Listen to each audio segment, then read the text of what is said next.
امام مہدی کا ظہور کب ہوگا، امام مہدی کون ہیں اور کب دنیا میں آئیں گے، تفصیل سے بتا دیں۔ دیکھیں، ہمیں رسول اللہ صلی اللہ علیہ وسلم کی جو صحیح احادیث سے ملتا ہے وہ اتنی بات ملتی ہے کہ آپ صلی اللہ علیہ وسلم ہی کے نسب میں حضرت مہدی ہوں گے، ان کا نام آپ صلی اللہ علیہ وسلم کے نام جیسا ہوگا، قریش میں سے ہوں گے، اور جس دور میں آئیں گے وہ حضرت عیسیٰ علیہ السلام بھی انہی کے بعد فوراً نازل ہوں گے، اس دجال بھی اسی وقت ظاہر ہوگا۔ یہ تینوں چیزیں ایک ہی وقت پہ ہوں گی، دجال، حضرت عیسیٰ علیہ السلام اور حضرت مہدی۔ اور حضرت مہدی دمشق میں مسجد میں نماز کے لیے کھڑے ہوں گے کہ اچانک حضرت عیسیٰ علیہ السلام فرشتوں کے کندھوں پہ ہاتھ رکھ کے دمشق کے مینار پہ اتریں گے، پھر وہاں سے سیڑھیوں سے نیچے آئیں گے کیونکہ دارالاسباب میں داخل ہو چکے ہیں۔ حضرت مہدی ان سے کہیں گے کہ آپ نماز پڑھائیں، وہ انکار کریں گے۔ حضرت مہدی کی اقتداء میں حضرت عیسیٰ علیہ السلام نماز پڑھیں گے اور پھر دونوں کی اقتداء میں جہاد ہوگا۔ تو مجاہدین کے امام ہوں گے حضرت مہدی۔ اتنی بات ہمیں معلوم ہوتی ہے، چند باتیں اور ہیں روایات میں جو ملتی ہیں۔ یہ ہمیں ڈیٹ نہیں بتائی گئی ہے، سن نہیں بتایا گیا، سال نہیں بتایا گیا۔ اس بارے میں صدیوں سے لوگ پیش گوئیاں کر رہے ہیں کہ فلاں سن میں آئیں گے، فلاں سن میں آئیں گے۔ بڑے بڑے لوگوں نے پیش گوئیاں کی ہے تو 100% غلط ثابت ہوئی ہیں۔ تو اب بھی لوگ پیش گوئیاں کر رہے ہیں کہ 2025 میں آئیں گے، کوئی کہہ رہے 2030 میں آئیں گے۔ تو گورنمنٹ کی طرف سے کوئی پابندی نہیں ہے، کوئی بھی کچھ بھی کہہ سکتا ہے۔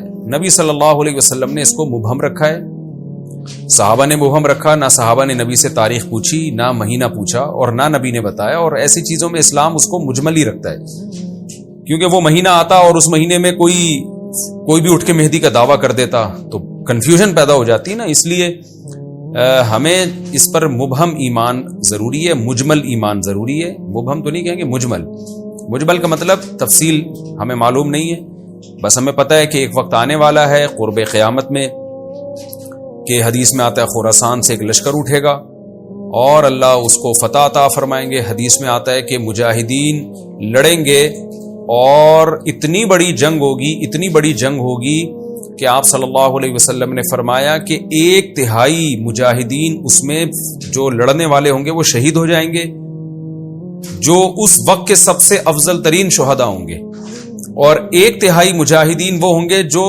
لڑائی کی شدت اور سختی کی وجہ سے میدان چھوڑ کے بھاگ جائیں گے۔ یہ وہ لوگ ہوں گے جن کی اللہ کبھی بھی توبہ قبول نہیں کرے گا، اور 1/3 ہوں گے جن کو اللہ دنیا پہ غلبہ عطا کرے گا، کفر پہ غلبہ عطا کرے گا۔ تو یہ اس وقت پھر حضرت مہدی کی قیادت میں جہاد ہوگا اور پوری دنیا میں امن قائم ہو جائے گا۔ حضرت عیسیٰ ابن مریم بھی اسی وقت نازل ہوں گے، دجال کو قتل کریں گے، اور ایک اور دفعہ، یعنی ایک دفعہ تو اسلام دنیا میں غالب آ چکا ہے، تو ایک اور دفعہ اسلام حضرت مہدی حضرت عیسیٰ ابن مریم کے ذریعے پوری دنیا میں غالب آ جائے گا، اور ہر طرف خیر ہی خیر ہوگی، جزیے کا نظام ختم ہو جائے گا، اور اللہ تعالیٰ اپنی برکتوں کو کھول دے گا، آسمان کی برکتیں، خوب بارشیں برسیں گی۔ ایک روایت میں آتا ہے، ترمذی کی روایت ہے، اتنے بڑے بڑے انار پیدا ہوں گے کہ اس کے چھلکے کو لوگ سائبان کے طور پہ استعمال کریں گے، ایک انگور کا دانہ کئی لوگ نچوڑ کے پیئیں گے، یعنی برکتیں اللہ کی طرف سے ایسی کھل جائیں گی، تو پوری دنیا میں امن ہوگا۔ تو یہ جو نبی صلی اللہ علیہ وسلم کی جو بعثت تھی نا، آپ صلی اللہ علیہ وسلم کی، وہ کیا تھی؟ قرآن میں آتا ہے لِيُظْهِرَهُ عَلَى الدِّينِ كُلِّهِ، آپ صلی اللہ علیہ وسلم کو دنیا میں اس لیے بھیجا گیا تاکہ آپ دین کو پوری دنیا میں غالب کر دیں۔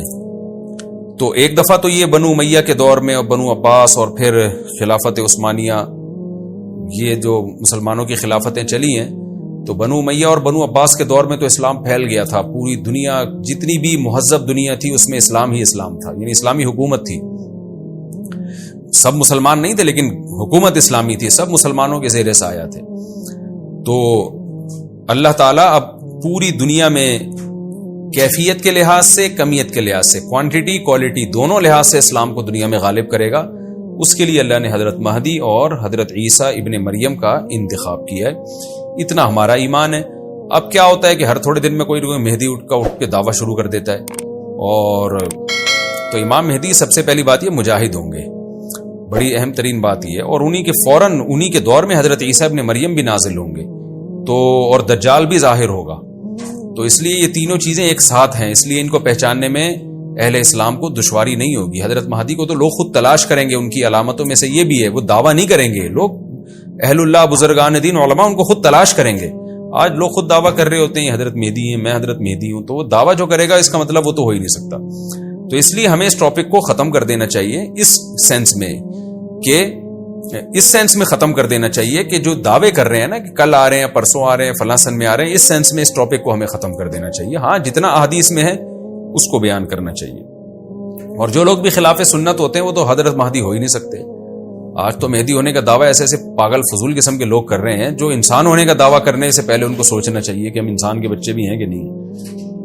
اچھا یہ بھی انہوں نے پوچھا ہے کہ کیا امام مہدی نبی ہوں گے؟ امام مہدی نبی ہوں گے یا صحابی؟ اس بارے میں وضاحت فرما دیں. نہ وہ نبی ہوں گے نہ صحابی ہوں گے، کیونکہ صحابی تو وہ ہوتے ہیں جنہوں نے اسی زندگی میں آپ صلی اللہ علیہ وسلم کو ایمان کی حالت میں دیکھا ہو. حضرت مہدی اور نبی کا زمانہ تو صدیوں کا فاصلہ ہے اس کے درمیان، تو نہ تو نبی ہوں گے نہ صحابی ہوں گے. نیک ہوں گے، بزرگ ہوں گے، بس مہدی کا معنی ہدایت یافتہ، سیدھے راستے پر ہوں گے.